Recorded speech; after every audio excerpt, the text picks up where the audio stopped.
Hello friends, आज मैं आपके साथ इकोनॉमिक्स के एक और टॉपिक लेके आया हूँ और टॉपिक का नाम है components of money supply in Indian economy.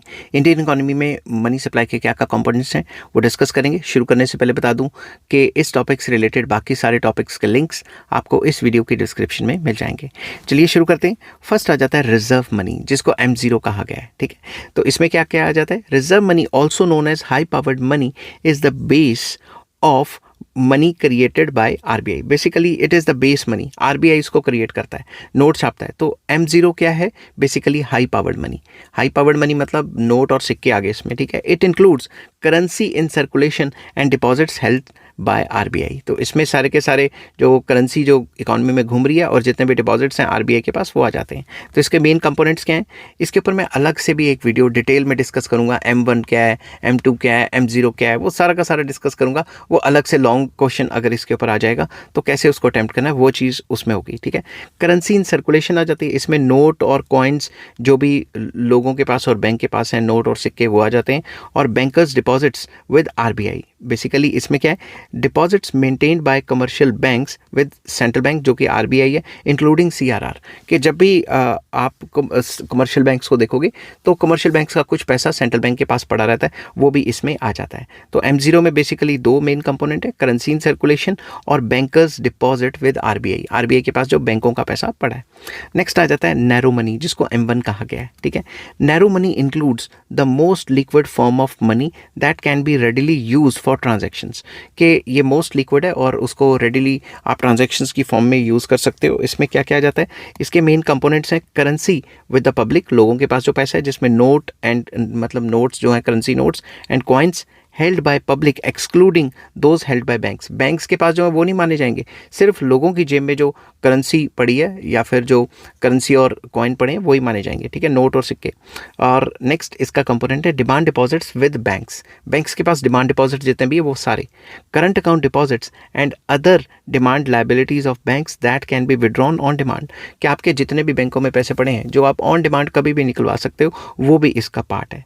Other deposits with RBI, वो भी इसका पार्ट है, जिसमें कि आ जाता है deposits held by financial institutions and other entities with RBI, जो कि ऑन डिमांड कभी भी निकलवाए जा सकें, वो भी आ जाता है। ठीक है, तो ये आ जाता है आपके पास M1। ठीक है, नेक्स्ट मैं आपको बताऊंगा M3। ठीक है, तो ये इंडिया में है। फिर M2 के बारे में भी और M4 के बारे में भी बताऊंगा, मगर इंडिया में जो ज़्यादातर यूज़ होते हैं मैं अभी उनकी बात कर रहा हूँ। तो M3 में ब्रॉड मनी आ जाता है। ठीक है, तो इससे पहले मैंने क्या बताया था? इससे पहले मैंने नैरो मनी M1 के टर्म्स में, और फिर इंडियन इकोनॉमी के हिसाब से M3 जो ब्रॉड मनी में आ जाता है।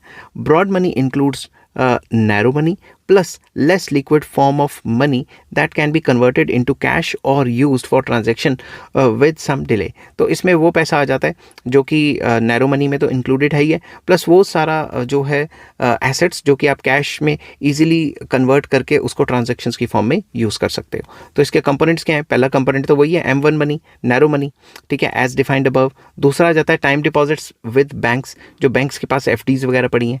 तो fix deposits and other time liabilities of banks that have a fixed maturity। आपने 1 साल की FD कर दी मगर बीच में जाके तोड़वा ली और उसी पैसे को इस्तेमाल कर लिया। तो इसमें सेविंग डिपॉजिट्स भी आ जाते हैं। ठीक है, saving account deposits that earn interest and can be withdrawn with certain restrictions. क्योंकि सेविंग अकाउंट को आप करंट अकाउंट की तरह नहीं ना यूज़ कर सकते, जब मर्जी जितना मर्जी पैसा निकालो। समझ की बात? तो सेविंग अकाउंट डिपॉजिट्स भी इसमें आ जाते हैं। And other deposits with RBI which are similar to those include in M1। तो ये सारी चीज़ें मिला के M3 बनाती हैं आपकी। ठीक है, और ये जो M3 है ये काफ़ी इंपॉर्टेंट कंपोनेंट है मनी सप्लाई का इंडियन इकोनॉमी के हिसाब से। अदर मॉनेटरी एग्रीगेट्स में M2 और M4 भी आ जाते हैं। This is an intermediate measure between narrow money and broad money. ये नैरो मनी और ब्रॉड मनी के बीच का पार्ट है, इंटरमीडिएट, बिचौलिया है।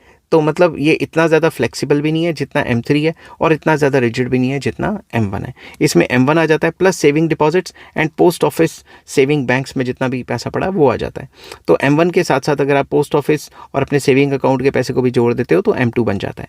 सिमिलरली M4 क्या है? This includes M3 plus all deposits with post office savings organizations providing and even broader measure of money supply. तो इसमें जो सेविंग के अंदर पैसा पड़ा है और पूरे के पूरे जो पोस्ट ऑफिस सेविंग ऑर्गेनाइजेशन के अंदर पूरा का पूरा पैसा पड़ा है, वही सारा का सारा पैसा आ जाता है।